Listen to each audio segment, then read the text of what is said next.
I mentioned the sound.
Ok, buon pomeriggio a tutti, due brevi parole, poi presenterò il nostro oratore. Tanto grazie a tutti per la presenza.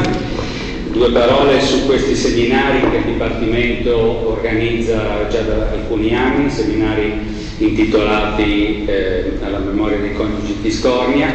Sono seminari che hanno l'obiettivo, diciamo, di divulgare e portare all'attenzione non solo dell'università ma anche della città temi di ricerca e di diversa che afferiscono in qualche modo al nostro dipartimento, che come sapete è un dipartimento di ingegneria civile, chimica e ambientale, quindi che ha diverse anime. Quest'anno abbiamo 3 seminari, quello di oggi è il primo del 2019, quindi vi invito a seguire diciamo sul nostro sito anche gli annunci e gli avvisi dei prossimi 2 seminari. Now I switch to English just to present my colleague and friend Paolo Lorenzo. I'm really happy to have Paolo in Genova, and Paolo is a big expert in masonry structures. Maybe you already know something from the leaflet of the seminar, but just a few words, just to say that he took the PhD in Delft in the Netherlands in 1996, and is now a full professor at the University of Minho in Portugal. She co-head the Institute of Sustainability and Biosustainability, and also is the coordinator of an advanced master on structural analysis of historical construction, the SAC master, which is really important and maybe the most important in the world, focused on masonry structures. Many of our students, master students, went to Guimarães for Minho University for this master.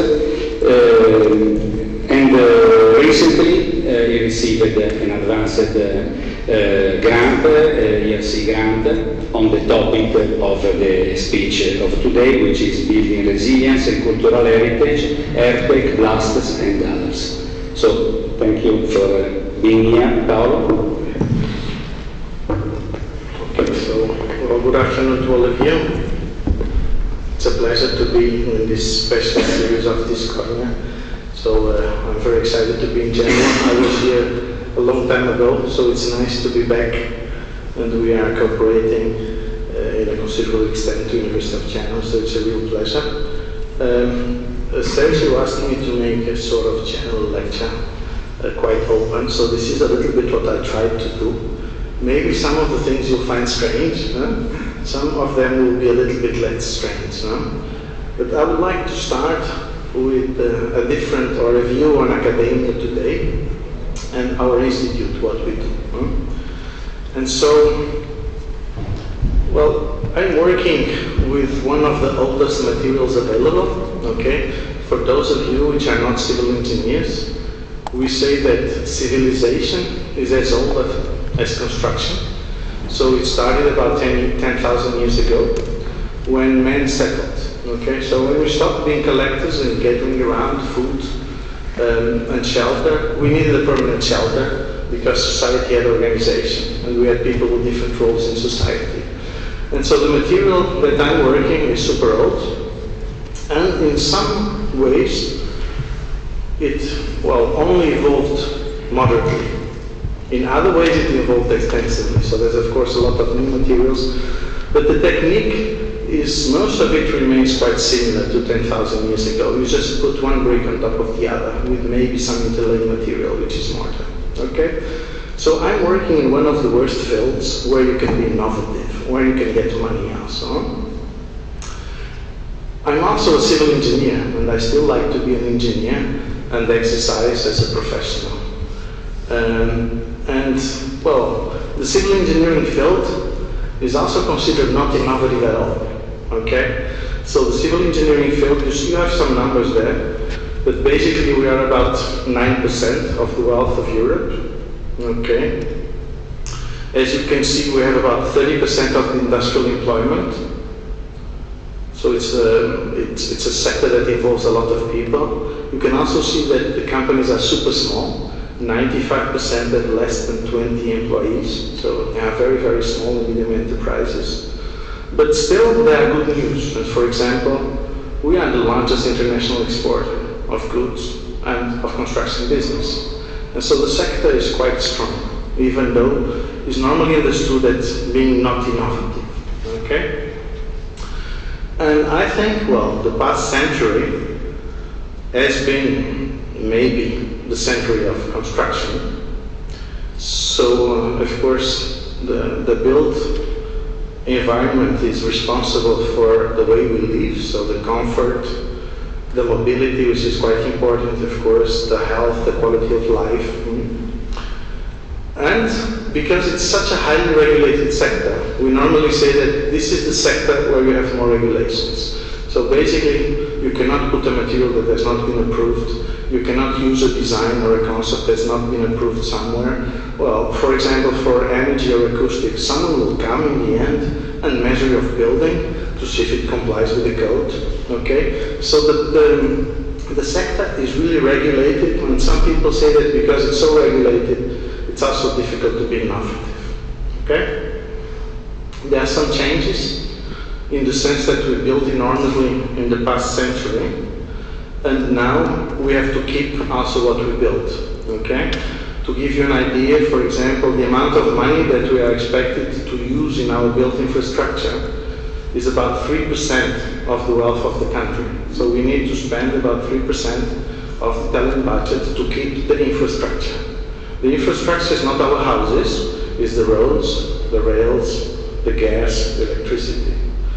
A recent study by the US government for their own buildings, they estimate that they spend each year 7% of the cost. So if you think about maintenance, if you think about operating the building, renovation, well, the cost of making a new one or putting the investment there, the US government estimates that every 15 years they put in a building as much as they put when they built it. And so, well, having a building like this one is very expensive, okay? And as you can see there, at the moment in Europe, about 40% of the market is renovation. And so in Europe we already built a lot, and we have to keep what we have, and keeping costs a lot of money. Okay? Now this century will bring a lot of change. Okay? Of course, a change that we'll know is globalization. A change that you'll know is that you have to be ahead of your competitors so the company closes down. There's a lot of concern about sustainability. You probably will hear about it every day in the news, no? And the fact that we already exhausted all the resources that we had in Europe, if we think in the amount of resources you can use per year. So Europe consumes about 2.5 the resources it should use to keep the planet alive. Right?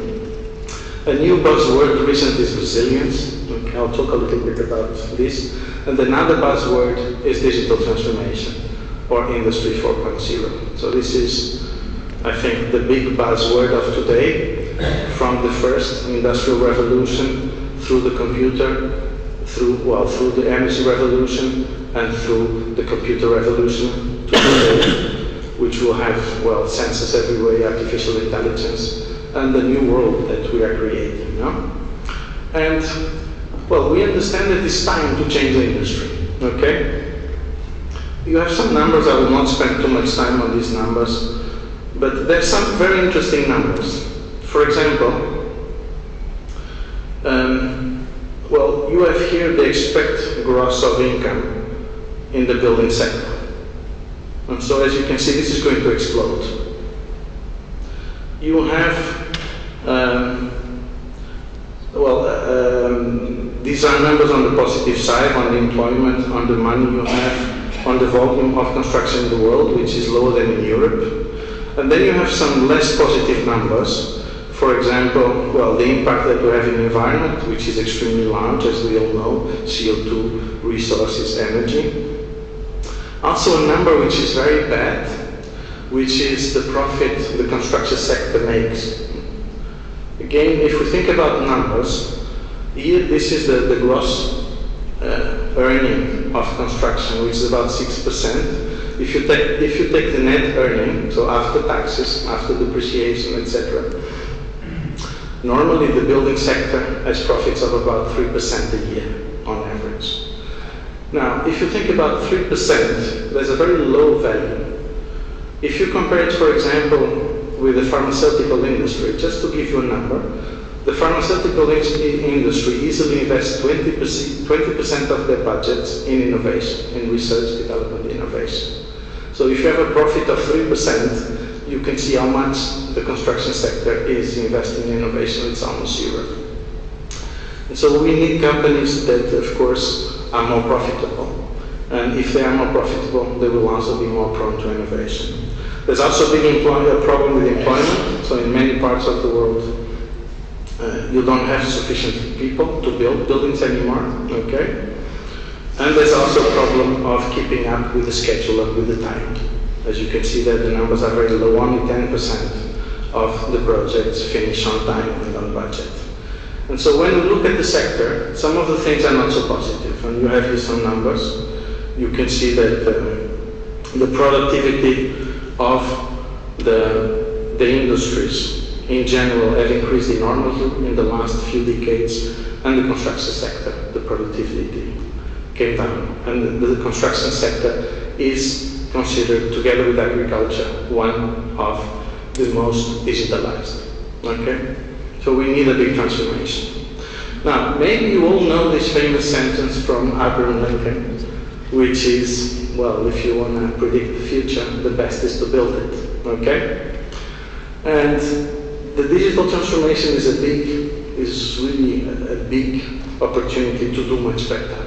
So as the investment in construction is so high, you can see here that we estimate about 15% gain by introducing the digital transformation. There's many things we're going to do that we're going to see in the next years, and there's also many things that are a difficulty, okay? Namely, the resistance to change and the talent. And so to train the people at different levels to, let's say, see the world and see their profession in a different way, okay? I wanted to make this introduction extremely fast. I will finalize this smaller introduction with these pictures. to see how the big companies are looking to this.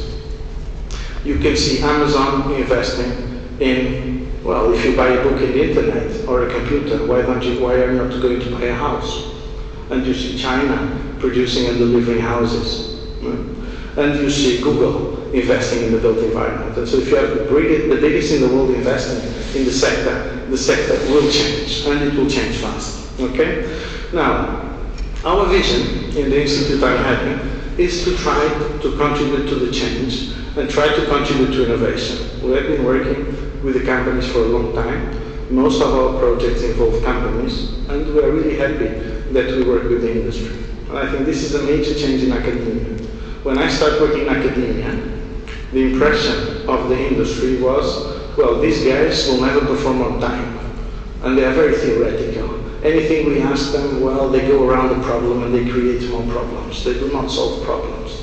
And I think this is an important change. We have several projects today that the industry comes to us. And we are very happy in our institute that this is the way the things are going. Now, also very fast, I was supposed to speak for 1 hour and a half, so I still have 1 hour and something to go. Well, I think the exciting things of academia today, again, when I start working with academia, we were not talking about innovation. And today, to give you an idea, our university 5 years ago was the entity in the country that filed more patents in Portugal. So we take innovation seriously. Our Science Foundation made a map linking the university to the industry, and our university in Portugal was rated as #1 with a number of network connections with the industry. And so when we talk about research that, well, typically we think as universities doing, which is basically a process mostly in our mind, in the process of creativity, it's a search for new knowledge, okay? Now, something already very different, which is very linked to engineering, is the transfer of knowledge, okay? And to bring knowledge to solutions. And I think this is key in engineering. We need to be sure that whatever we do, well, sometime, maybe in the long future or in the more near future, can report to the market and to processes will end up with creating wealth. And creating wealth is about innovation. So if we have no innovation, the way we know Europe does not exist, because Europe is a society based on knowledge, and it means we have to produce high-value products. We have to always be ahead of competition. If we fail to do this, our lifestyle will have to be different. And it's good that companies make money, because if companies do not make money, they do not provide employment, there's no innovation, there's no investment, there is no progress. And so, of course, the innovation is directly linked to the market and to creating a value, okay? I show you here a couple of examples of innovation. Only bad examples. Here on the left side you have innovative products. We always use them. All of us use them, I think, almost every day, a zipper at least, no? They are very bad examples because they made no value. Okay, if you don't protect your knowledge, you make no value. And so for the companies, of course, that is essential. To give you an idea, there is a very famous case study in innovation called the Fraunhofer Institute. They developed one patent, which we all use, called MP3. With one patent, they made so much money that they had to change the statutes, the bylaws of the Fraunhofer, because they could not have profit. So in innovation, you can have multiple failures. But if you have one that is successful, this will pay for the others, okay? I was talking before about the pharmaceutical industry. To develop a new medicine, a new pill, the pharmaceutical industry can easily spend 200 million, 300 million. It's a lot of money. And they have to get it back if they have a failure. Now here you have another example of innovation, also not so good. Who wants to have cubic watermelons? That looks really stupid, no? Well, if you find someone that wants to pay more for a cubic watermelon, you have a market. And so it's a good product. Because the important thing is, of course, to make value. Okay? So innovation, we need to have it or we stop. And this is the process in the market of innovation. And this process is well known. This curve is normally called the Valley of Death. People also call it the place where good ideas die, okay? And you can understand the difficulties in the process. So you have research. This is the timeline. This is the cumulative profit or loss. So on the upper part you're making money, on the lower part you're losing money, okay? So when you talk about research, it means losing money. It's not losing money. It means an investment. And the research, if you are researching something, we're putting money into it. Normally there will be a time, can be more or less large. There will be some money, normally not so much. University professors are not so expensive. Well, PhD master students are not so expensive, so research can be at moderate costs. Then you have the development, bringing the idea and transferring the idea into a possible implementation. And you can see typically there will be more time than research, and there will be much more cost. Then there will be the product launch, a new product, where you can see a lot of more investment. And, well, you need to invest once you start commercializing the new product. And only when you start to invert this curve, which means that your profit is larger than what you put in, and you're starting to get money back, well, you start a successful product. So up to here, you're just losing money. And hopefully, well, the profits will continue to rise. At a certain point, you will have money to get all your investment and have more money, of course, to put more money in innovation in other products. So this is the so-called Valley of Death. You can see it's a very long process, and many products will die here. Okay? Now we would like to be a little bit of part of this change. Our institute is relatively big. We are about 200 people. In the last 5-year period, we have 20 million euro funding on competitive projects, and you can see a very large number of master and PhD students. And we really believe that our strength comes from this. So very large numbers, the link to the industry and the link to the professional practice. And this has to be complemented with top research, so the best research possible. That's the only way we can compete. These are the maps of our alumni in the last 5 years. And these are some numbers in masonry. I told you that I'm working with the worst possible material in civil engineering. Old, nobody cares about masonry. I'm working in a field which is not prone to innovation. Our current Ministry of Science, he told me some years ago when he was Secretary of State, well, civil engineering is not innovative. This does not make any sense to invest money there, okay? And this is the view in many places, also in many academia. But, well, we believe otherwise, and we've been very successful. And we are always linking this, the excellence in research, with professional practice. We are working considerably in monuments. We are considerably working in forensic engineering, in complicated case studies where you have damages and losses, or innovative applications, and some very exciting products. I'm going to show you two also very briefly. This is a product that we developed recently. It's in the market, which I think is amazing, because everything in it is waste. Except of the sand, all the rest is waste. We have waste from the tire industry, the fibers nobody wants. We have waste from the cork industry, and we have waste from the electricity production industry. And with this, we created a new product, which has added value. Another crazy product we developed. This is a product we developed in a European consortium for the masonry industry. And you see that, well, some people were excited about the project, because this is the Spanish Association of Brick Producers. And for 3 years in a row, they used our product to make their booth in big construction fairs. So they were really excited about the product. And we had one idea which was a bit crazy, and it partly failed, which was to use a kind of bricks that came together with some metal work, and then we can use these bricks to use in curved surfaces. For example, to make a vault here made of brick in a very fast way. And there was a lot of technological development, how to make it. There was a lot of material testing, research.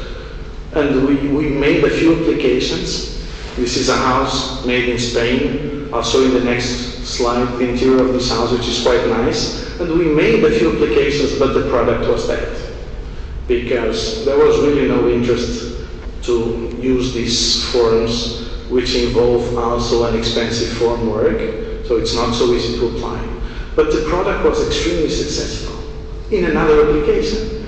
And I think this is the interest of innovation. Sometimes you find things that, well, you're not expecting.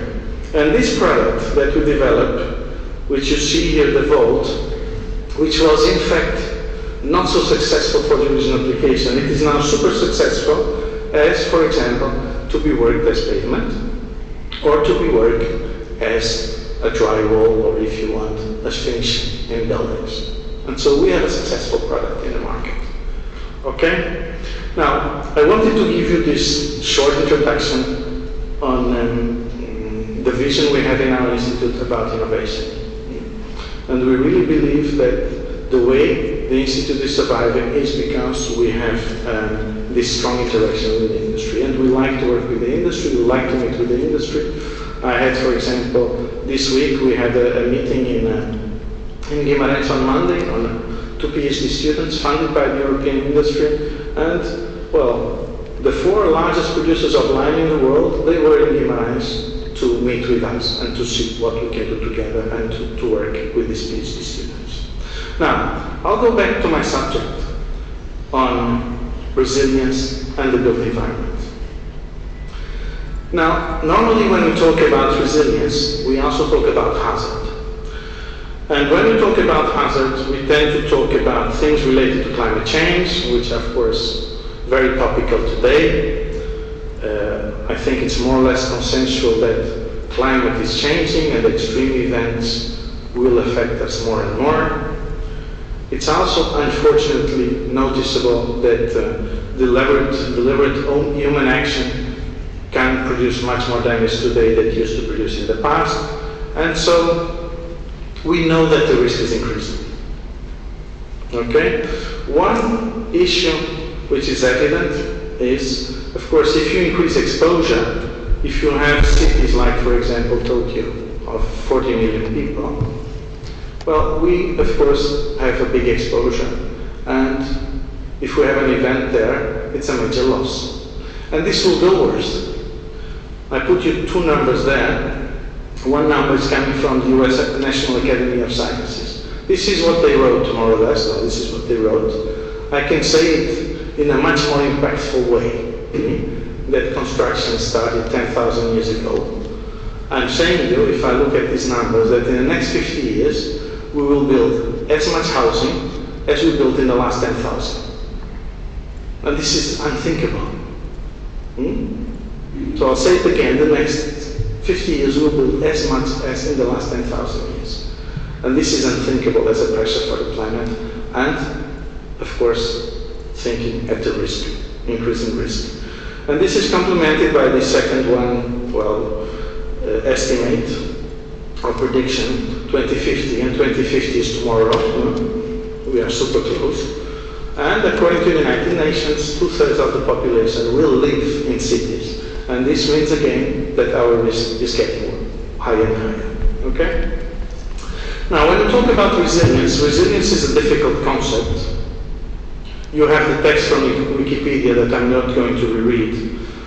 But mostly, I think, maybe in a very simple way, resilience is about not giving up. Okay? And so survival of a community. And the community of the resilience of a community depends on the resilience of the built environment. We depend on our houses. We depend on the built infrastructure. And to make it worse, housing is only a part, because everything is coupled. And this is a big system with transportation, with electricity, with telecommunications, okay? With everything. And normally cascade events occur. So once you have a disaster, other disasters follow, okay? I remember I witnessed a peculiar disaster when I was in Peru. I suffered an earthquake that in Lima lasted for 3 minutes, okay? I was lucky, the earthquake was quite far away. The earthquake was very destructive in other locations. In Lima, there was, I think, one person that died. I'm not sure if a heart attack or something that was unrelated to the earthquake. But still, I witnessed a city with 20 million people where everybody wanted to phone at the same time. And when everybody wanted to go home because the phones were not working, if you have 20 million people phoning at the same time, well, nobody designs for peaks. And so, well, I noticed that something that took me half an hour to drive took me more than 2 hours, and I saw people everywhere, on top of buses, on top of cars, walking, and so you can imagine. And this in a non-disaster. So whenever you have a disaster, it's extremely complicated. And so handling the risk and handling the resistance of a complex system is not simple. I think it's something exciting. We hear today about resilience and about risk continuously. This is an image of different systems. So theoretically there should be a sort of a threshold where the system can go back to the original condition after an event. And if you go under this threshold, well, many systems will collapse. Many systems can be backed down and go back to some intermediate systems that even are better than they were before. But at least they should be robust enough to regain. Okay? It's very complicated, and it doesn't matter how much prevention we do, it will always be the case of a disaster. We always have some unexpected developments. In any case, well, risk assessment or risk evaluation, we know well that depends on these three components, so the hazard, the vulnerability, and the exposure. In my case, I'm working in buildings, and so mostly I work with the built environment and the building vulnerability, and in a very simple perspective, thinking I'm unable to work on a hazard, on an exposure, well, I should try to reduce the vulnerability to reduce the risk, and there's a sort of direct link between the vulnerability and the risk. Okay? Now, when we talk about risk and the built environment, we can look at it at different perspectives. So we can look at it at a very big level, we can look at the country level, at the city level, at the building level. Of course that the tools that we use for these levels have to be different, because if I'm working at the building level, I can be very precise. If I'm working at the world level, I have to be rather approximate, because I'm interested in the big numbers. Okay? So the tools are different. I would like to show you a little bit that we have been doing on a specific part of the built environment, which is cultural heritage. Okay? Now, cultural heritage is something normally appealing, and in civil engineering, at least from my understanding, it's easy to interact, mobilize students, and interact with the society, because there's many famous statements about cultural heritage. I put two of them there that I like very much. One from Churchill. He had many famous statements. I say it in a different way, that we are what we built. But what he says is, well, we make our buildings and then our buildings make us. And so what we have around us defines us. And you feel like you're from Genoa or if you're from Italy, of course from what you have around. Okay? If you have no identity, you have not a nation, you don't have a country, you do not exist. And so cultural heritage is very important in this perspective. Right? And the demand from the society today in all the countries is normally the fourth power, well, the media and the society normally are very much against, and it's easy to mobilize in case of attacks to the cultural built heritage. And you can see that besides this importance as identity, it's very important as money. Okay? I think Italy says something like you have 80% of built heritage of the world. I'm not sure, but normally Italians, well, are proud of their built heritage, and it's impressive. Also the building where we are, of course, but maybe not so. I mean, maybe the numbers are not so big, but in any case, tourism is very important. Portugal is a super small country, and I think we're top 15 in the world in the number of tourists. So in Europe, 10% of our wealth comes from tourism. And of course, the buildings are very important, the monuments. You can also see that we are number one tourist destination. We can also see that half of the buildings listed in the world are in Europe, which is certainly excessive, but it has also to do with the importance that Europe has been giving for a long time to the cultural heritage. No? Now, I am an engineer. Well, it's not easy often for technical experts to speak with the media, to speak with the population, to speak with the society, to speak with the politicians. And we do have a problem, in my view, on communicating. And so we are very good in assessment tools, we are very good in diagnosis. Sometimes we are less good in solutions, and I think we have to tell the society the solutions, because it's not fair to say, okay, the risk is too high. Okay, it's too high, that's great, and now what? Okay, we need to have solutions. We need to have costs for these solutions, and we have to have an implementation plan, which can be 1 or 2 generations. We should not be afraid to plan to 20 years or to 50 years, because we'll reduce the risk in the system, and maybe we cannot afford it to do it too fast. In any case, I show you here a picture. And this picture is the cost of disasters.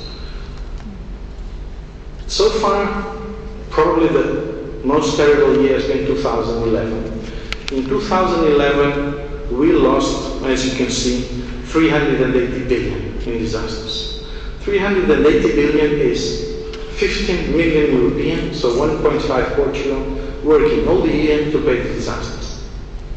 And that's a lot of money. And the society has troubles to pay this. And normally when the disaster is very big, it always comes to us. It always comes to the governments and to taxpayers. If the problem is small, it's your problem. But if the problem is very big, it will be a national problem. So we'll have to pay for it. And we have this difficulty to, I think, to solve as a society, which is, we have a problem which has huge consequences, but the probability is very low. And mathematical, well, we are engineers, we are somehow people related to science, and this means that we have something which is not, well, it's indeterminate. So if you have infinite multiplied by 0, that's a big problem. And so we have really difficulty in changing the things.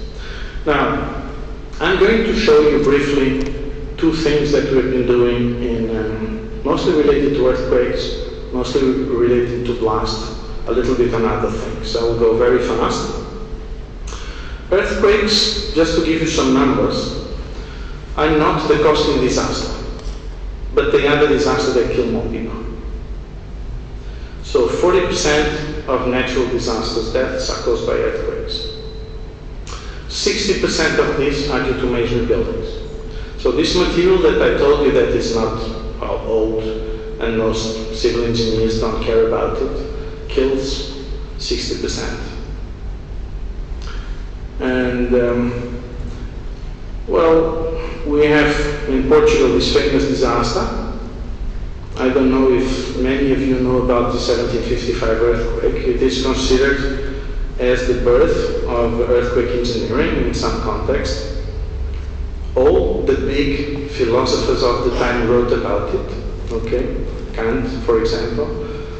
Many artists draw from all over Europe, and nobody understood what the city had done that deserves this wrath of God. So this disaster was considered as, well, inhumane, and the people there had to be something, well, to do something very terrible. 30% of the population, of the buildings were gone. Okay? Now, if I look at the losses, earthquakes kill about 40,000 people a year. Okay? Now, to be sure you're not sleeping, can you tell me 40,000 is a lot or very little? Anybody can answer. It's a real question, it's not a rhetorical question. Anybody wants to guess? 40,000 is a lot or very little? I need one answer.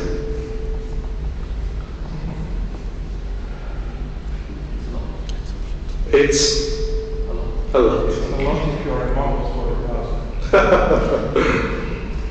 Well, the good thing is that there's no good answer, no? In my view. 40,000 people looks like a lot, but if you put it in a certain context, it's very little.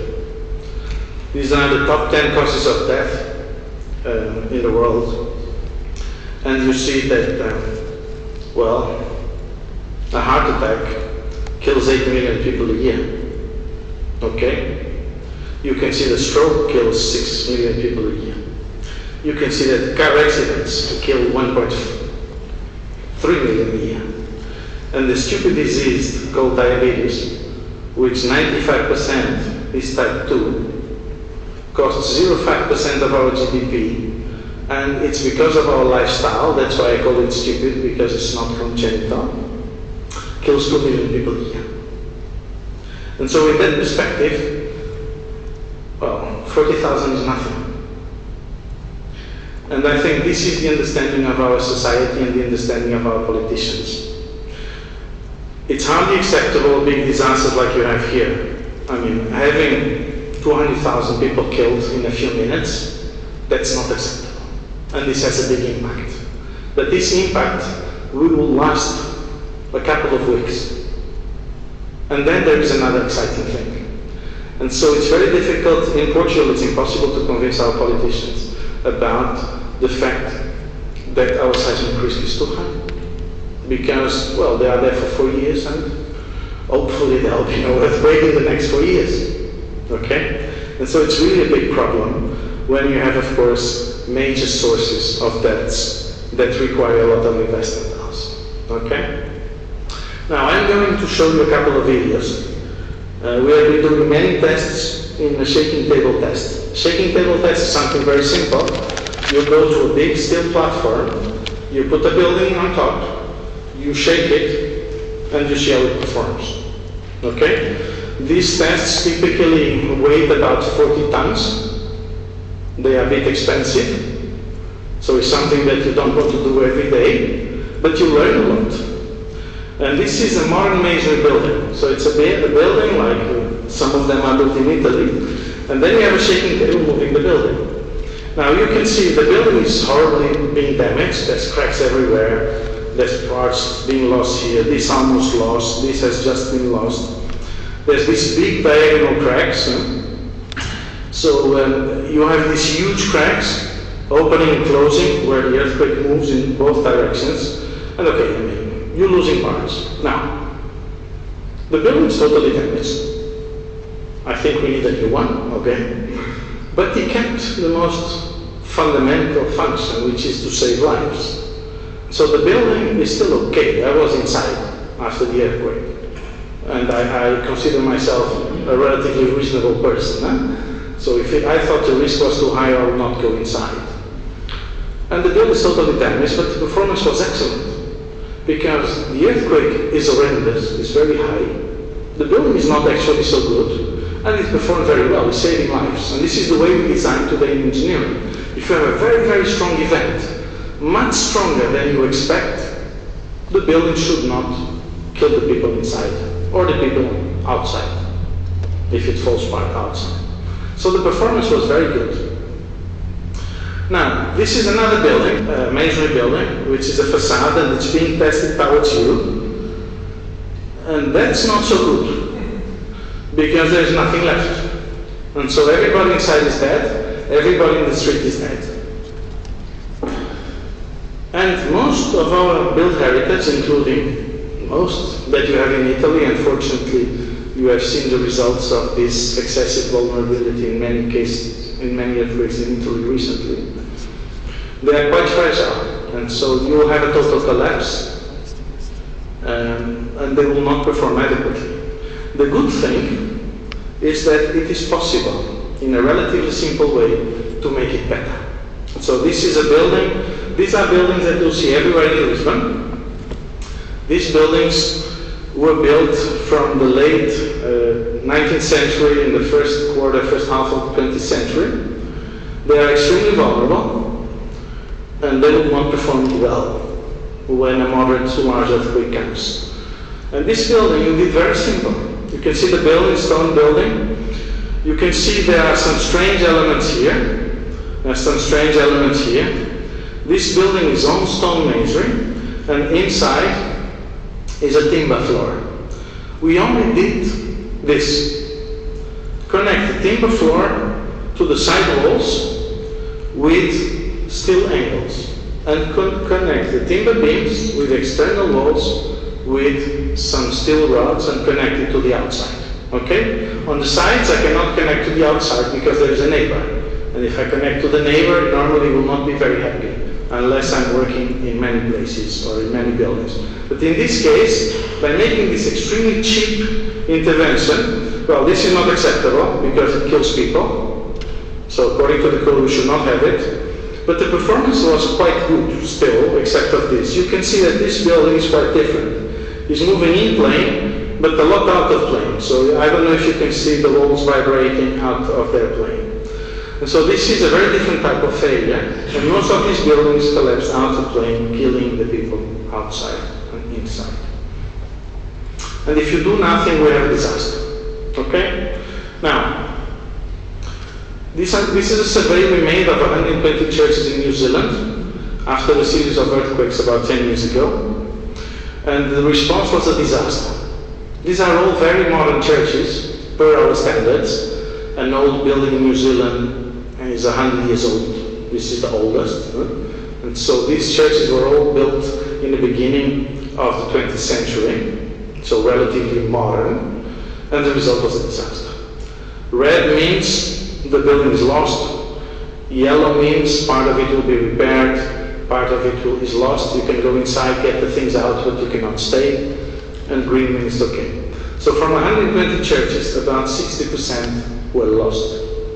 And this is what we see all the time. If you have a big shake, more than half of the built heritage is taken. Okay? You can see these lines, the lines of trees. This was original straight. Okay, so this is the rupture of the crust. It was a big jump, a few meters jump. Now, just to show you the complications that we're going to have, and in a way how it was possible to convince the European Research Council to fund us to do complicated analysis. This is a house that we tested in the shaking table. As you can see, it's a kind of a facade with two transverse walls. And we put a shaking table. We put a test where we put action perpendicular to the main wall. This is the same test subjected to slow motion. And you can see that you have this sort of V crack opening here. Almost collapsed, but it did not. The earthquake is continuing, almost collapsed, and then oops, it collapsed a little bit, but the rest remained. The earthquake continues, this part is going to collapse, also that back will collapse. This pier is already totally broken, it's almost collapsing, a little bit more input and it will collapse. So you can see the other part collapse. Now, in my understanding of our capabilities, I don't know, particularly if you're not an earthquake engineer and an masonry engineer, if this seems difficult to predict or easy. But to my understanding, it's extremely difficult or maybe impossible. And so we asked many experts in Europe to predict this using more or less advanced tools, and we failed as a group altogether. So the experts predict very different results. On average, they were good for this building, so they were very close to the experimental value, but the dispersion between the average and the experts was too high. There is one good news, is that most of the experts are on the safe side. Okay, 80% of the experts predict on the safe side, so that is good. And then for the second building, which is a stone building, all of them predicted on the safe side, but none of them predicted close to reality. So I think this shows us how difficult we still are, because we have a signal, the seismic signal, which is random, it's changing continuously, and the response of these structures with these micro blocks is chaotic. And so the determination of collapse is very, very difficult. Okay? Now, when we handle these buildings, I would like to at least let you know that there is a process that we believe is consistent and that can handle very well. Despite the fact that we have some difficulties in predicting some complicated failures. But normally, what we're trying to do today, again, is if you have an historic building, is not to do very crazy stuff, like very difficult interventions, making a lot of additions, trying to make the building super robust. So this is something that would mean a lot of money and a lot of change in the building, and this is in total opposition to what we try to do today. So what we try to do today is to look at the building, maybe monitor, and do as little as possible. And so the vision that we have today for working cultural heritage is not that our quality of the intervention comes from very hard and costly and excessive interventions with new materials, but trying to do as little as possible. Okay? And now in this process, we normally say that we are doctors of buildings. And so we make this analogy with medicine, which is very simple for anybody to understand, which is the first thing we try to do to a building is to reconstitute its history. If you go to the doctor will always ask you, what were your problems? What were the problems of your family? And so if you had past interventions, so we would like to reconstitute your history, we would try to do the same. Then the doctor, in many cases, asks you for complementary exams, and we do the same. So today we can see what we cannot see with our naked eyes, we can fill with instruments that tell us the health of the building, we can do everything. Can listen to the building, okay? The doctor will also prescribe a therapy, okay? And if he doesn't have a diagnostic, he's unable to provide a therapy. And so we need exact diagnostics, exactly the same as we need for a building. If the diagnostic is wrong, the treatment is wrong, okay? Finally, something which is very important is controlling the treatment. And so again, looking to medicine, the doctor will always ask you to come back, maybe 6 months, maybe 1 year, do another exam. And this is the same we should do to the building. Okay? So this analogy between our work as engineers of buildings and medicine is very, very clear. The final point in this comparison is, well, most of us, not all, but most of us, if the doctor says you're fine, you mean nothing, we're happy. Okay? I'm happy if the doctor says you're fine. Some of us would like to take a pill, and it's also fine. Now, if the doctor says, well, I'm going to make this, open heart surgery, that the chance of death is 50%, well, I think nobody with us would be very happy. So we would like to listen to second opinion. And so this is clearly the attitude today, which is listening to a second opinion. So if the intervention is too hard, you have to listen to a second opinion. Now, the good news today is that all this exciting new knowledge that we have in the different fields of knowledge, we have for traditional materials.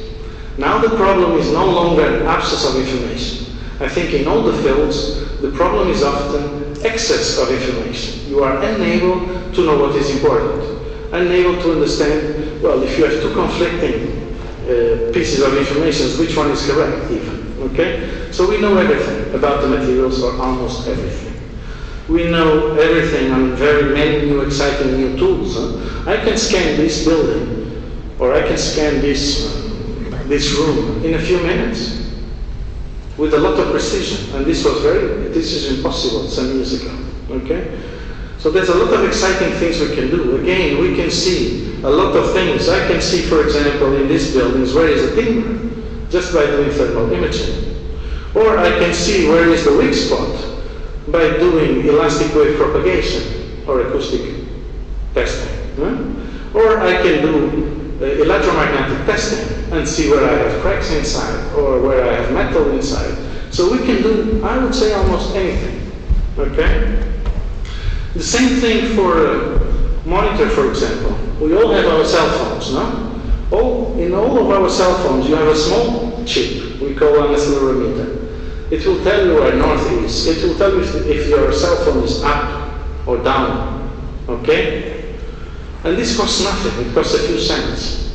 And so with this information, we are more and more able to get information about the building performance. And we have advanced computer power, so we are able to put the entire building inside of a computer and try to simulate. And we have a lot of exciting new products, okay?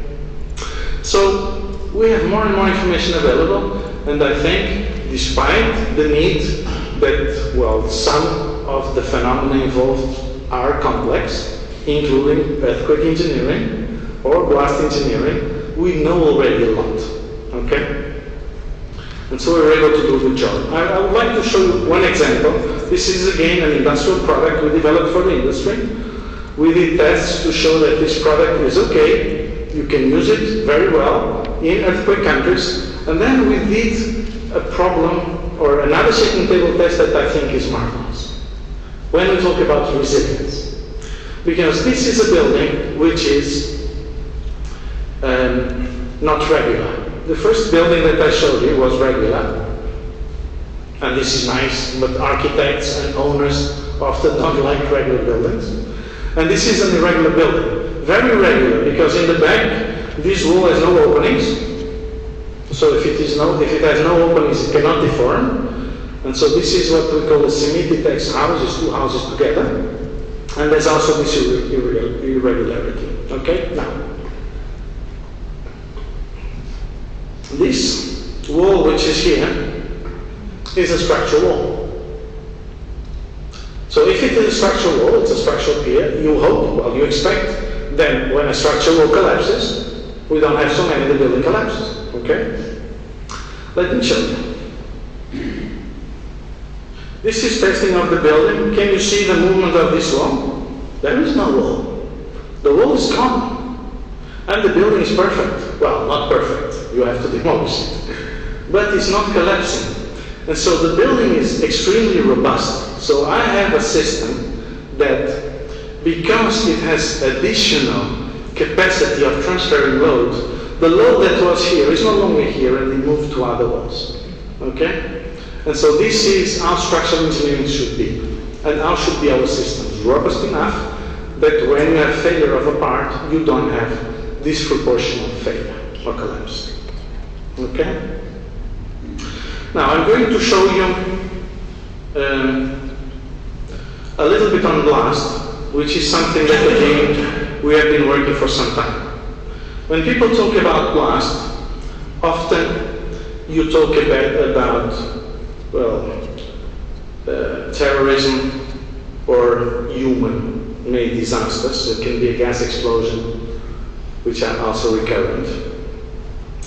And I show you again some numbers. I think it's very nice to understand what is the framework of the field we work.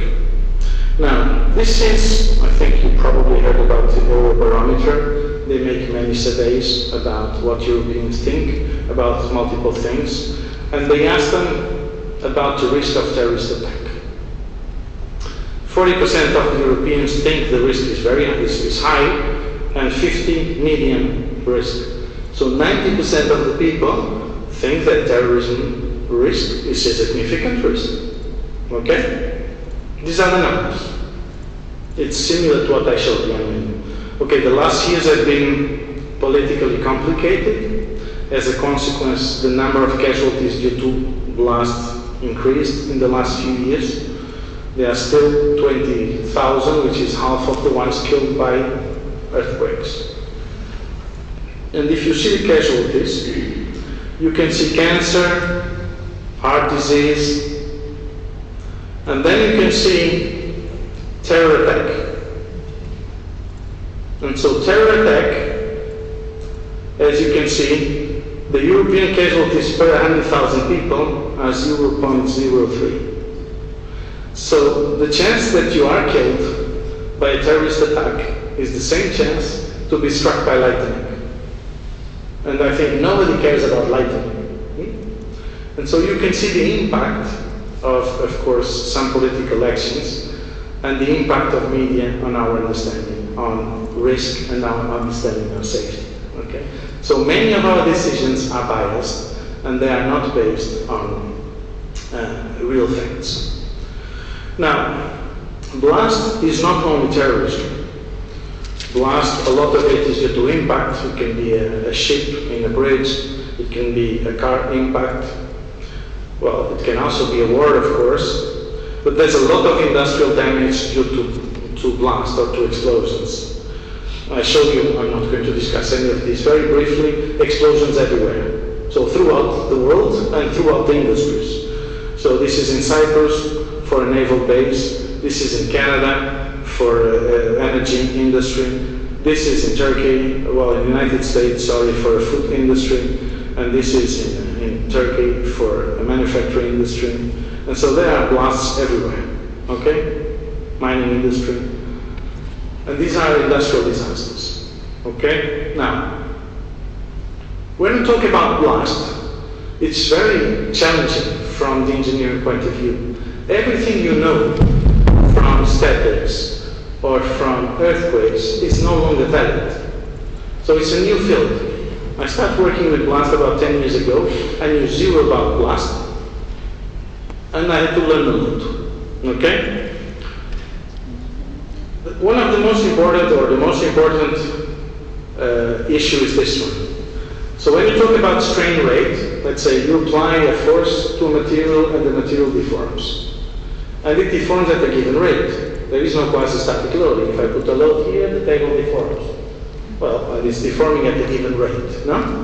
Now, if you do a very slow test, like the one I showed you, this is quasi-static, and this means the strain rate is in this range. 10 to the minus 5, 10 to the minus 6. If you do earthquakes, you will have in this range, okay? 10 to the minus 2, 10 to the minus 3.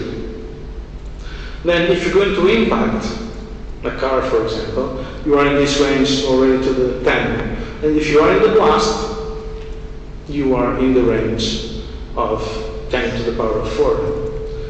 Well, if we are all people of science, we can understand that we move 10 or 12, or I don't know, 12 orders of magnitude. That's unthinkable. So the things have to be different. And everything is different. For example, the material properties are different. Or for example, the analysis tools we use are different. They cannot be the same. Okay? There are much information for concrete and steel, obviously because mostly of military applications. There's almost nothing for masonry. And so we have been working in the field for some time. I'll go super fast. I believe I have about 10 minutes, more or less, Sergio. And so, very, very fast. So, we've been working in blasts through the entire process. For example, characterizing the wave. We have been working, I saw here that you have a very exciting wind tunnel. Looked a marvelous facility. And, well, some of the things I saw are similar to this. This is a big explosion. It's the most important explosion in Europe, I don't know, in the last 100 years or so. And so it was a huge destruction. And it propagated through the city. And there was much destruction. And basically what we tried to do was to see how the blast propagates and what is the distribution of pressure from the damage. And so well, there was a lot of damage in cars, there was a lot of damage in cans, and so we were able, from replicating this damage, to understand the propagation of the explosion. So several tests were done in box switches. So these boxes are in your house, where you have electricity.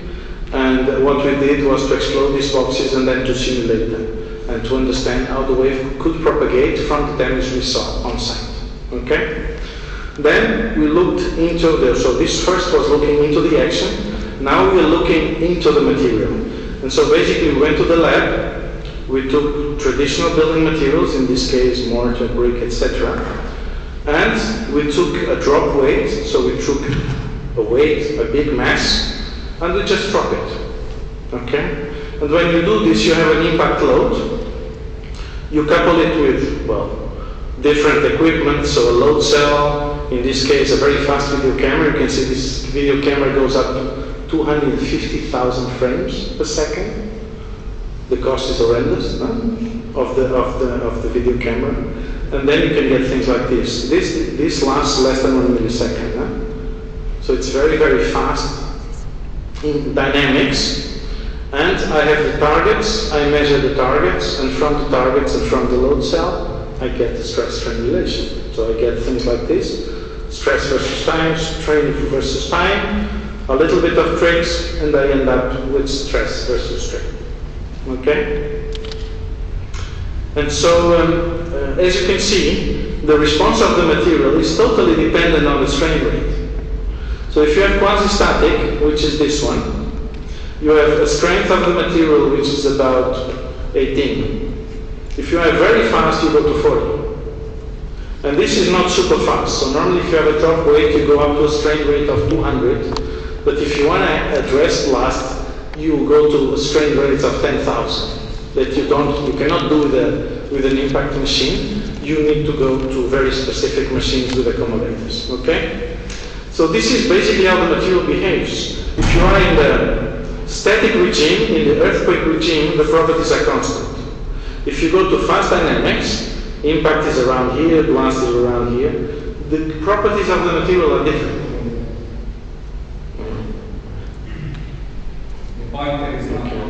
Now it's working. And so, well, this is how the material behaves, and all the properties behave differently, okay? Okay, these are more tests in different materials. They behave a little bit different, but I think you get the idea on how to simulate this. Okay, so I had information about the pressure. I had information about the materials. Then we moved to large-scale tests. These are some large-scale tests in walls. We use water to blast. Water is incompressible, so if it's incompressible, you use a few grams of blast or explosive and it goes. If you use air is very compressible, you need a lot of energy, a lot of blast, and so you cannot do the tests here. You need to go to a military facility. These tests you can do anywhere. You can do them here without any problem, because the amount of blast is very low. And so, well, the same thing, we instrument, we try different solutions, and then basically we do something like this. So we put the pressure, we measure, well, this is a wall that was damaged, and we measure the residual displacement, and the residual displacement is normally what tells me about the safety or unsafety of the building or of the element. Okay? I'm going to show you a crazy blast. This is not exciting for civil engineering because the wall is gone, and this is about debris and dynamics of motion. We don't want any building to go to this level. So we normally have a blast, but it's not exciting in a video because you don't see anything, you just move for half a millisecond, and some cracks will develop, so this is more exciting. But the ones we use for, of course, for developing engineering tools are tests on this range. Okay? And so, well, we have information from the tests, and we are able to simulate this, and so we have different tools where we are able to simulate these tests, okay, put them in our computer, and obtain good results, so results which are aligned to the experiments. I just want to show you this picture, which I think is quite interesting. Well, this is a test where I show you the influence of this changing the properties of the material. I have three responses: this response, and this response. I mean, this is a zoom of this area. And so, if I have the static properties, if I have this wall could be in your house, could be here. I have a blast inside, and this wall goes out of plane. Well, I think here it's a window, so I'm expecting there's nothing here. But the idea is that the wall will be exploded outside of the building if you have a gas explosion inside. So this is the way the wall deforms. And if I use the static properties, for example, for a given blast load, I have a displacement of the wall of 40 centimeters. At 40 centimeters, the wall is gone, there is no wall. Now, if I use the dynamic properties which are correct, which we know from testing, the displacement is about 15 millimeters only. Okay? and the structure with 15 millimeters would be probably repairable. If I use a DIF of 5, which is extremely large, well, the wall is super safe, but the result is wrong, because the material cannot be, well, have such strength. And so you can see the importance of adequate material properties usage. Okay? Well, I'm going to finish soon. I'm showing you now examples at the different levels. I will start, I showed you before the slide where I talk about the world level, the building level, the territory level, or, well, let's say the building, the city. I'm going to show you a few examples of different applications that we did. Most of these applications are professional jobs. So someone paid for this. Someone is interested in doing something. Now, for example, we have been working in the Cathedral of New Zealand. There was a big discussion about this cathedral. I think the responsible priest or bishop wanted to demolish the cathedral. There was a movement from some part of the society not to demolish it and to keep it. And I think there was also people that wanted to have a new building, totally different from what they had. Okay? And so, I mean, what we were asked was to check why the repair of 2004 was not efficient. So there was a seismic strengthening applied in 2004, and as you can see from the result, it was not very efficient. And what did we do? Well, we simulate the building, and so these are models from our computer, where we put all the information we have. I told you it's a complex problem, but I think as engineers you have to approach it the best way you can, and you'll get the solution which is the best you can. I'm not saying it is the correct solution, but it's the best solution we can give. Okay?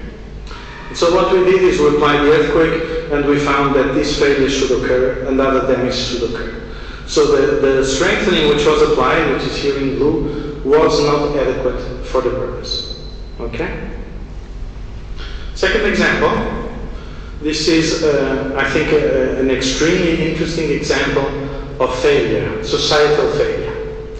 This is a church in Manila that they want to submit as a World Heritage building.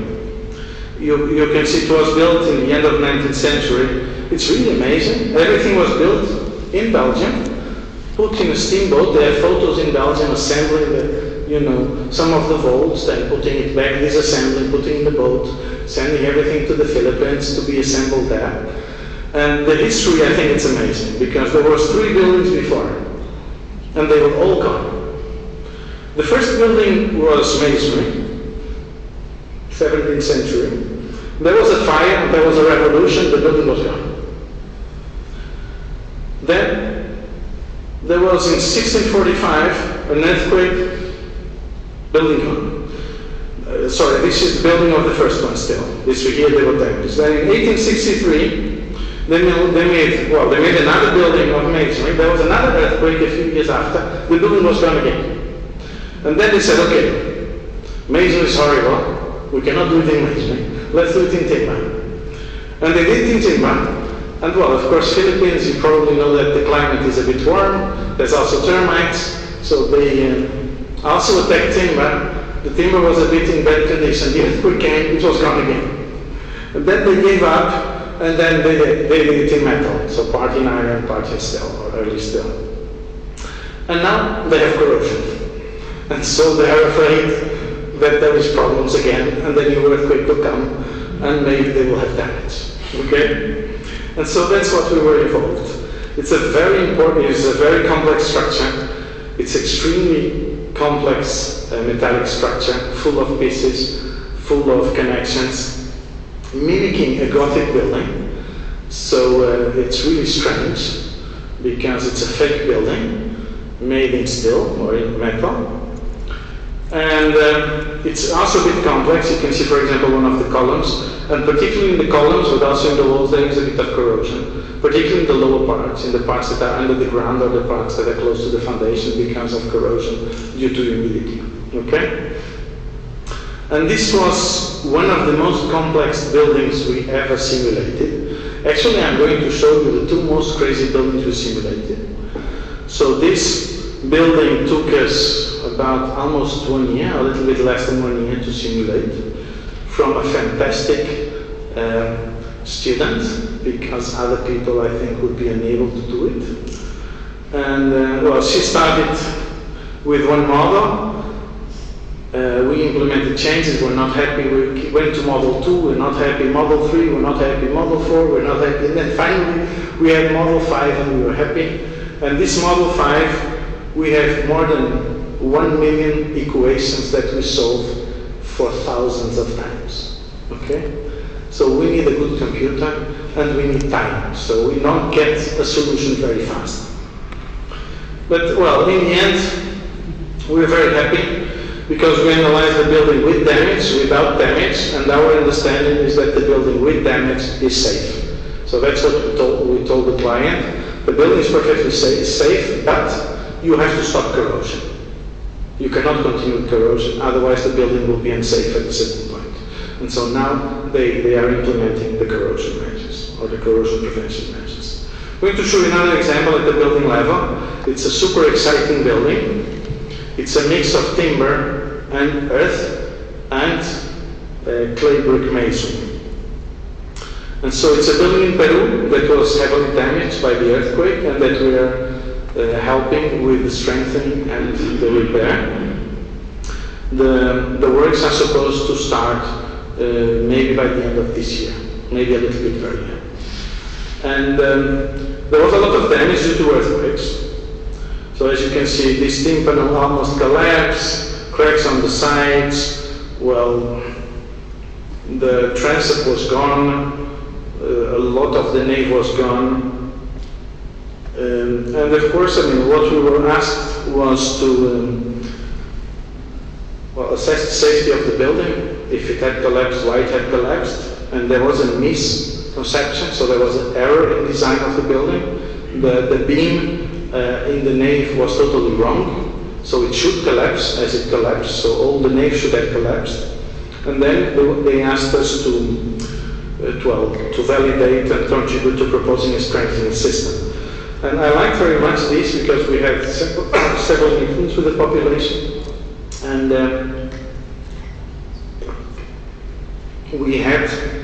I spoke a few times with the local engineers in public meetings. And we had some difficulties in convincing them that the building would be safe. And I think that's very important from the societal point of view. Because, okay, it's very fine, and I think it's needed to appreciate a symbol of identity, but it's not fair to ask people to leave or to use a building which is unsafe. I think it's not acceptable if the safety level is not okay. So if people tell you, why should I live in a building which is the level of safety is much lower than a building which would be modern, that's a very difficult situation. I think you have to have comparable safety, or at least comparable risk. And so that's what we did. We made probably a building or a model which was as complex as the one before. This was a lot of work, and we believe the model is the best we could do. And so again, we did the simulations, we were able to see the failure and to understand that using the proposed solutions that took us some time and some discussion with the authorities, the safety level was adequate for the purpose. Another example at building level with blast. This is a church or a mosque in Iraq. It was attacked twice for religious reasons. The first time they attacked it, the church was or the mosque was under repair. So they could climb up and they put a bomb on top, a small bomb, and so it was quite destructive. The second time they attacked, it was even more destructive. And so basically what we started to do was to check if our model was able to replicate the scenarios that occurred, and then what did we have to do to make the building safe. So basically we used scenario A of the explosive on top, and we found that yes, the minaret should be going, yes, the vault should be severely damaged. And then we analyzed different scenarios, and basically the building was safe if you had what is called a portable, improvised explosive device, something that you can carry in your backpack, but it would not be safe if there was a car attack. And so what we had to define was a distance of safety so that the car could not reach the mosque in order for it to be safe. Now, a couple of examples at territorial level. These are a few applications where we have to use different fields to understand the vulnerability and to make decisions. And for example, these are maps of historic buildings or historic city centers. We are able to understand what is going to happen, what is the damage scenario for different earthquakes. And we're able to understand for each earthquake, for example, how many buildings are going to be lost. Or for example, how many people are going to be dead. How many people will be homeless. And this is part of the civil protection exercise. So you need to know, well, what is your capacity that you need if you have an event, how many hospitals you need, how many people you have to dispatch, how many tents you need. So this is essential to have very fast tools that allows us to have good scenarios. Okay? Or to reduce the risk if you think the risk is unacceptable. But these tools that we're using are very different from the tools I showed you at the building level. So these are much more simplified tools. Then you can do with these tools the same thing. You can decide, I'm going to apply different repair strategies. And if I apply different repair strategies like you see there, what is the consequence of applying these repair strategies? How is my risk reduced? How is, for example, I know the cost of the intervention, and I'm able to know how is this affecting the number of collapsed buildings, how is this the number affecting, or how is it affecting the number of dead people. So I am able to, for example, define if an intervention is reasonable from the economic point of view or not. Okay? If you decide that an intervention is unreasonable from the economic point of view, then you have a difficult political decision, which is if you can continue to reuse the buildings, okay, in that condition. But you can know, for example, what is the consequences of your impacts. You can also know something which I think is quite important, which is, again, supporting the emergency planning. So if you have, for example, a territory like you have here in Genoa, and if there is an event, an earthquake, I don't know, a flood, whatever you can have, well, you have, for example, to provide access. Because if you cannot provide access, well, people will die, and you will not be able to save people. And that's typically the first measure. The second measure might be to stabilize buildings or prevent theft in cultural heritage and theft in other things. But the first measure, it will always be people. And so, for example, in this case, this is for another city in Portugal, we were able to define which part of the city would be accessible in case of a strong event. And so if the buildings collapse out of plane, then the road is blocked. And if the road is blocked, nobody goes there. So if you have sufficiently large roads, you can define emergency routes that you can use in case of a strong event. Okay? And you can define where to act, and so place your retrofitting so that because you are doing the retrofitting, you are providing enough either escape routes or accessibility routes. Okay? Another example of application at territorial level, this is the work we did for our railway infrastructure. I will not go into many details. Most of these risk analysis adopt a sort of semi-quantitative approach. So at a certain point we'll have some scoring that could be partly objective, partly based on expert reasoning, and you end up with a value. And this value will tell you if the risk is acceptable or if it's not acceptable. For example, in this approach, well, we'll think that if you have something like this, you should do something about it. And if you have something like this, you have to mitigate it immediately. Okay? So what did we do?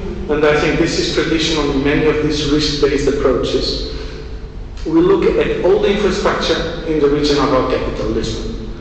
We look how many passengers you have, What is the service provided? What is the type of connections? What is the significant? What is the location? All of these factors have a weight, and this affect, obviously, my exposure. So if I have a lot of people in the area, the consequence of a disaster is worse. If I have a lot of passengers, the same. If it's a cultural building, maybe a cultural building has more impact if it's destroyed than a non-cultural building, okay? And so we have this scoring, and you end up with some numbers, okay? Then we have some possibility of attack, and as you can see, it could be a backpack, or it can be a big truck, and there's many things in between. And of course, the bigger it is, the more explosive you can carry, and so the higher the destructive power is.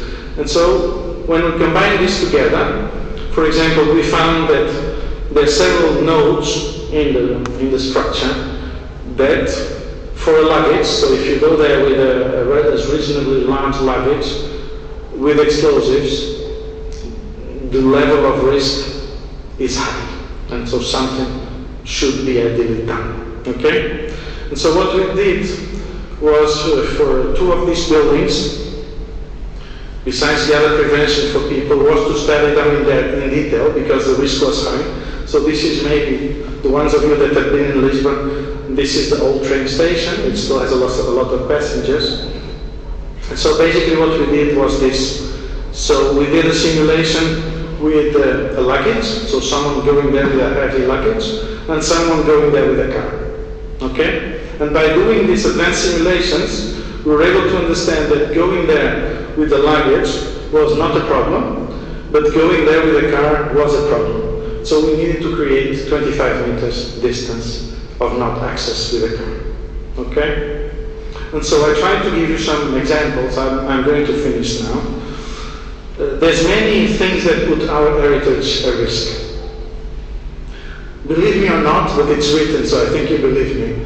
I was interviewed when I got the European Research Council. I was interviewed by a couple of newspapers in Portugal. And 2 weeks before this disaster, they asked me, one of the journalists asked me, well, but besides the earthquakes that the project is about and deterioration, what are the other factors that put our heritage at risk? And I said, well, there's many, the list is long. But in Portugal, besides the ones that you said, and in our case, humidity and humidity-induced deterioration is a big issue, there's two other main risks, and one is fire, and the other one is anthropogenic actions or humans, okay? So normally humans are considered a major source of disasters, and in the case of tourism and cultural heritage, a little bit more. By humans is not only the tourists, by humans is also us. So many of the interventions in the past and in the present are doing inadequately, and they are inducing damage in the built heritage. But I talked about fire as one of the two, and this is evident. We have fires everywhere. And in this case, it seems, I'm not sure, but okay, this is under investigation of the Notre Dame, but it seems to have been a combination of both. And it happens recurrently. For example, here, this is a case I was involved in Bhutan, and they were rebuilding the castle, or the palace. They were doing repair and renovation works, and during this process, they burned the building, okay? And that's relatively recurrent. And another big issue is, of course, floods. But there are many sources of natural disasters. I think a key and very interesting field of research today is multi-hazard and cascading events, because a lot of these effects, one follow the other, so it's recurrent that after an earthquake you might have fires. And so I think it's something that we need to look up as a society, okay? So, well, basically to conclude, I think the understanding is that our built heritage is at an increasing risk. There's reason for this. Climate change, human actions. Well, disasters will continue to occur. Risk management is something that we hear a lot about, but often the society tends not to pay much attention to. In the two fields that we are working most, In my personal group, earthquake engineering is a field that many people work. Blast engineering is a field that almost nobody works. Multi-hazard, I think, is now quite an interesting topic. There are many interesting questions that I did not address, and it would be very interesting to have in a panel or in a more general discussion. One of them is the link between economic value and cultural heritage. Some people are working on this, but if you say anything is invaluable, if you say the Tower of Pisa is invaluable, you cannot use any risk analysis, because the risk has to have a value, and finite is not a value. Okay, and this is a big issue. Another issue is that we cannot convince the society that investment in prevention is good. The numbers vary. I show you the numbers from the National Institute of Building Science in the US. They say that for each euro you put in prevention, you gain 6. And that's very easy to say. But it's also easy to say that if I don't have a disaster, I don't have a cost. And so from the societal point of view, it's not easy to convince people to invest in risk reduction or risk mitigation. And this is the other point that I pointed out, is that, well, I think I showed you a very fast overview of some of the things we have been doing. And I think really we can almost do anything today from the point of view of knowledge. So the universities and the societies have a huge amount of knowledge, and we can address almost any problem. Again, not always perfect. Well, some of the things we are a little bit imperfect. Maybe in some cases even less than a little bit imperfect. But the problem is how to bring this to society, and that's a very, very complicated issue. Thank you very much for your attention.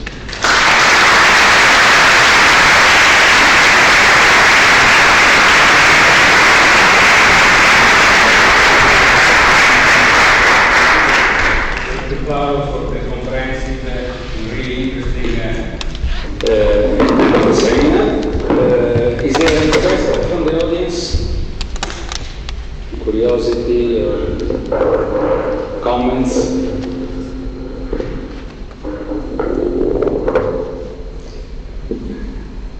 I start with, I would like to know your opinion about codes. At the beginning of your talk, you mentioned that the civil sector, in particular, both for design of new construction, but also in the intervention of existing buildings, is overruled by, and this can be a problem for innovation, but I would like to add also for the use of advanced computation, that you showed a lot of advanced structural analysis. Is it possible to establish a border between mandatory rules and only performance indication, just to allow for the engineers to use these advanced tools being compatible with the codes? Well, again, it's an interesting question and also difficult. Well, when we talk about codes as in general and the link to construction, I think it is fair as a society that people putting their largest investment in life, which is to buy a house, that it has a performance adequate to their needs. And so in that respect, I can understand that the consumer has the right to know that the materials he's using are adequate, they are performing, they are not, well, harming his health, etc. And also, of course, it has to do with your comfort. So we have, everywhere in the world, if you design a building, you maybe have to comply with 20 or 30 codes, no? From thermal to acoustic to accessibility to fire to stability. So there's many, many codes. And in a way, this is a way of protecting society. So I think we should all be in favor of that. That said, there are a few complicated issues. One complicated issue, in my view, is conservation or rehabilitation of the built heritage. And this is very different in different countries. In some countries, the compliance with the codes depend on the volume on the cost of the intervention. So in some countries, for example, if you're doing intervention that costs 50% of the building, of the cost of building a new building, you have to comply with all the codes. If you make something small, you don't have to comply. For example, in Portugal, I know of course less the codes in Italy, but I suppose they are similar. If you like to comply with the accessibility code, it's impossible. So in most of the houses, there's no way you're going to have a lift. There is no way you're going to have, the doors are large enough for a wheelchair to go. I mean, in most houses, it's impossible to have, a bathroom or that it can be accessible for handicapped people. And so, I mean, this is something that we have to accept. Even things like fire regulations or thermal regulations in many of the existing built heritage, they are nonsense to try to comply with, in my view. So in some countries that might be a problem that this is not correctly taken care of. I don't know about Italy. I know that in Portugal sometimes it is a problem. The other issue is on stability. And of course you are a structural engineer, I'm a structural engineer. And on that respect, in Portugal we are okay. Because as long as you sign a liability statement saying that you take the liability, for example, when I sign a liability statement, it is not possible to say that I comply with the rules because there are no rules for an existing building. Might be some for earthquake engineering, European level, but in most cases there are no rules. There are rules, there are standards for modern design. But I don't have standards for designing an existing masonry building. And so I make a complicated declaration that I use the best available information and well-known and practice based on international understanding of the problem. And so you take the liability. And so one issue is you can make it. The second issue, which is much more complicated, has to do with the consequences. Because if something doesn't go wrong, you might go to jail or you might lose all your money, etc. But this is a different issue. It's complicated. So I don't have a clear view on the problem. Thank you. I knew that the question has no answer. Definitely answer. Other question or comments? Yes, please. Professor Sabon. Thank you very much for nice talk. I'm asking a question about modeling. So I would like to have a comment about our modeling capabilities because you show a result of the round robin where all the experts in the field were unable to predict the response of that small engagement. But then you show, application of modeling in order to decide about risk assessment at the territorial level, you show building, risk assessment about glass. Mm-hmm. So how can we be confident about this? And the modeling we are using to draw conclusion about risk.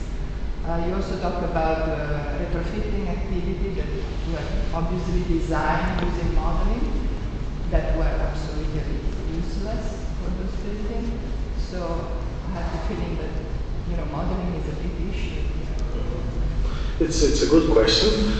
I tried to stress it, but maybe I failed, so I'm happy that you made the question.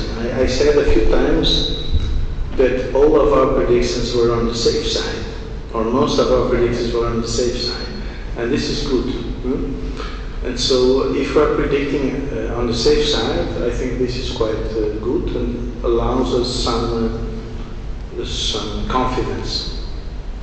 Of course, that not all the problems are as complicated as the one I showed you. The problem I showed you, come on, it has no connections. It has a lot of torsion. And everything behaves in a very difficult way. So in a real building where you have more connections, things can be a little bit better. But I believe that, the models we use are the best possible that we can use. And so this is our best guess. And the alternative is worse. And so if I combine both, which is, I think, in a real structure, well, of course, there's a lot of unknowns, that is evident. In an existing building, there's unknowns about everything, despite the most advanced techniques we can use. But I think as a whole, we have a reasonably good understanding, and we are able to predict on the safe side. The examples I showed you were on dynamic predictions. We normally do not use dynamics in engineering practice. So we use dynamics, but we use it from an approach of the static side, independently of the performance and assessment that you do.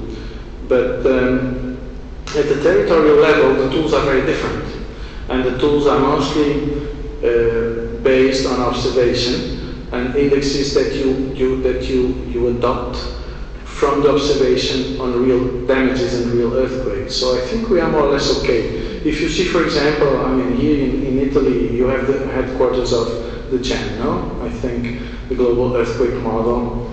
And they develop tools to predict deaths in case of a big event.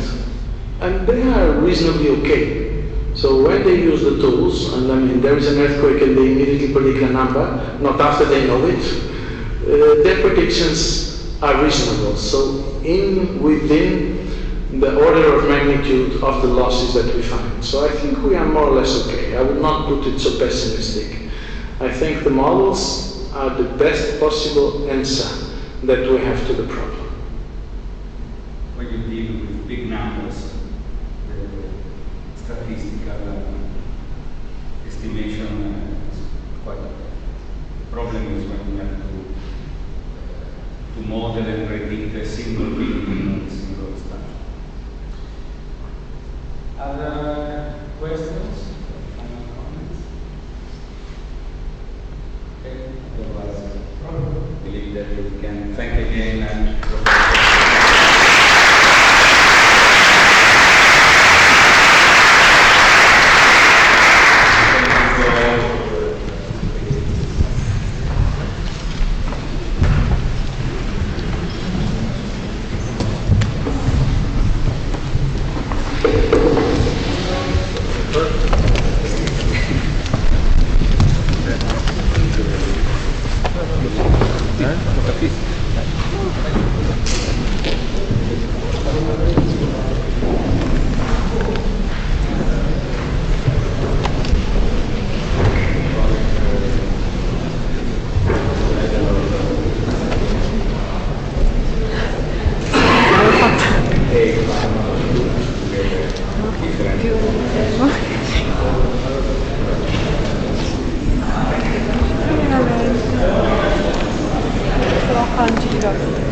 But I can send you some information. Okay.